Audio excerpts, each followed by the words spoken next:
¿Y esto qué, hijo?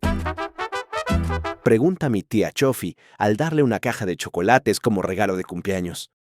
Son chocolates, tía. Están buenos, pero ¿chocolate? No. Y es que mi tía ha trabajado con la semilla del cacao toda su vida. Siempre me prepara un chocolate de agua espumoso al visitarla. Estas tabletas de chocolate que me encantan,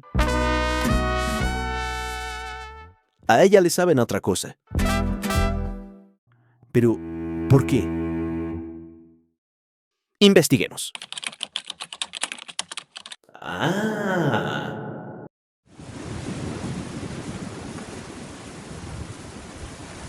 Llevas semanas surcando el océano. Y cerca de llegar a tu destino,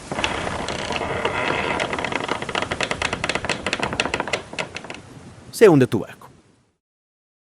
Eso le sucede a Jerónimo de Aguilar. Naufraga en las costas de Yucatán y se queda a vivir ahí durante 8 años. ¡Prisionero! ¿Qué hizo Jerónimo para convertirse en una pieza clave de este rompecabezas? ¿Y cómo una bebida sagrada se transforma en una golosina que se deshace en la boca? Esto es Postales de México. Historias que se quedan contigo. No olvido ese golpe de sabor. Apenas si alcanzo la mesa y pruebo la pasta de cacao que hace mi tía. Mi lengua se arruga al instante. Me sabe en serio amarga y no sé si me gusta. Creo que algo similar le ocurre a Cristóbal Colón cuando toma xocoatl en su último viaje. No le agrada, lo ve de poco interés mercantil y lo deja pasar. Lo contrario ocurre con Jerónimo de Aguilar. Un huésped distinguido aprovecha su estadía. Aprende las distintas formas en que los mayas preparan el cacao.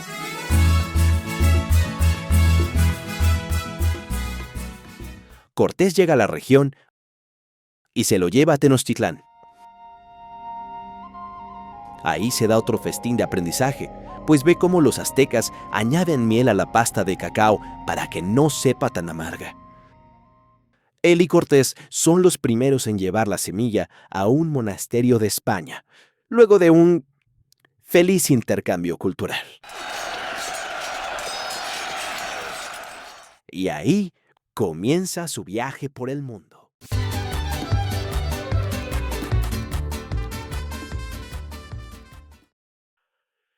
Cuando el chocolate llega como una medicina a las cortes de España, estas sentencian: que se mezcle con azúcar, canela y vainilla.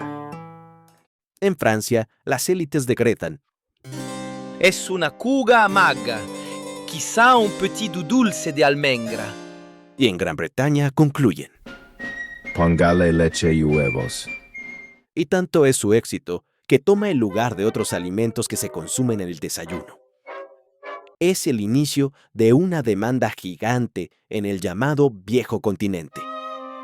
Al tiempo que ya es de uso cotidiano en las cortes, en los monasterios se preguntan: ¿y esto es una bebida o un alimento?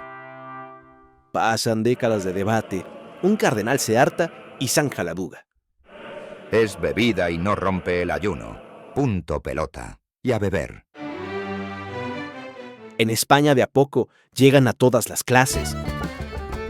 Pero en las cortes se inventa un trasto exclusivo para el chocolate: la mancerina, un plato largo y con abrazadera.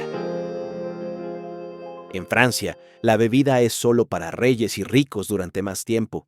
Se le tacha de grasosa y untosa. Derramarla en sus vestidos es una vergüenza social, por lo que ahí también se ingenian su cacharrito: la trembleuse, un plato profundo para evitar que el chocolate salpique y deshonre a las familias de abolengo. En Inglaterra se ponen de moda las chocolate houses, lugares de reunión para tertulias políticas que casi les vale la clausura por temor a alentar revoluciones. Y a lo largo de todo ese tiempo es usual ver a reyes y cortesanos plasmados en óleos con sus pocitos de chocolate como símbolo de riqueza y buena familia. Pero la única revolución que sucede a causa del chocolate es la de convertirse en una golosina multimillonaria. Y esa transformación inicia en los Países Bajos. Si a ti te gusta hacer pasteles con cacao en polvo o mezclar manteca con esta para hacer unos chocolates en molde, hay que agradecerle a la familia von Houten cuando crean una prensa hidráulica que extrae la manteca de cacao de la pasta. Además, impulsan el Dutching, un proceso que suaviza y estabiliza el cacao. Muy importante si quieres hacerlo más barato y menos amargo. El salto al estrellato llega con Joseph Fry II, cuando presenta la primera barra de chocolate del mundo, que luego replicará por billones. Esta presentación sólida es posible por la mezcla de manteca de cacao, cacao en polvo y azúcar. Más adelante, Janie Peter crea una barra con leche que no se echa a perder pronto, gracias al uso de la leche condensada provista por un tal Henri Nestlé. Pero si lo que a ti realmente te derrite es esa textura cremosa del chocolate que uno siente deshacerse apenas toca tu lengua, debes saber que es Rodolphe Lindt quien introduce el conchado. Un proceso de amasado que dura horas o hasta días, con calor controlado para pulir su textura, hacer su sabor más suave y repetible a gran escala. Así, el chocolate que se lleva en Europa regresa a México como una barra estandarizada de cacao con leche y azúcar que también deleita nuestros paladares. Cierto es que, en décadas recientes, los chocolates comerciales ya no usan manteca. Muy poco polvo de cacao y sustituyen por poliglicerol de polirricinoleato, grasas saturadas y colorantes que, aunque usted no lo crea, no provienen de la semilla de cacao. El chocolate transita de bebida sagrada para élites prehispánicas a bebida afrodisíaca y medicinal de la realeza europea.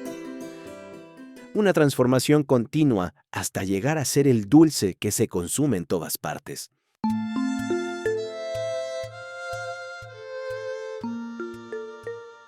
Entiendo por qué a mi tía el sabor del chocolate procesado industrialmente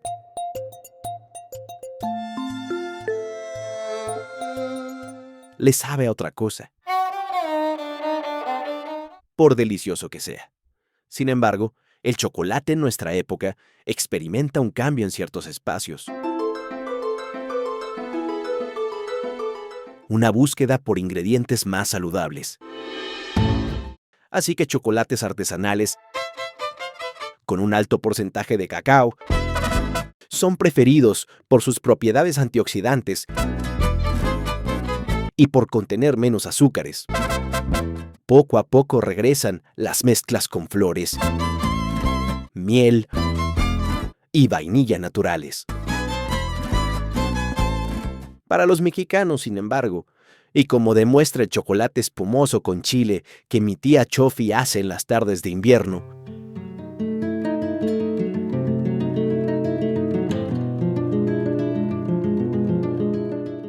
el conocimiento de esta semilla tiene miles de años. No es que los mexicanos volvamos, es que el origen del cacao siempre nos acompaña. ¿Quieres conocerlo?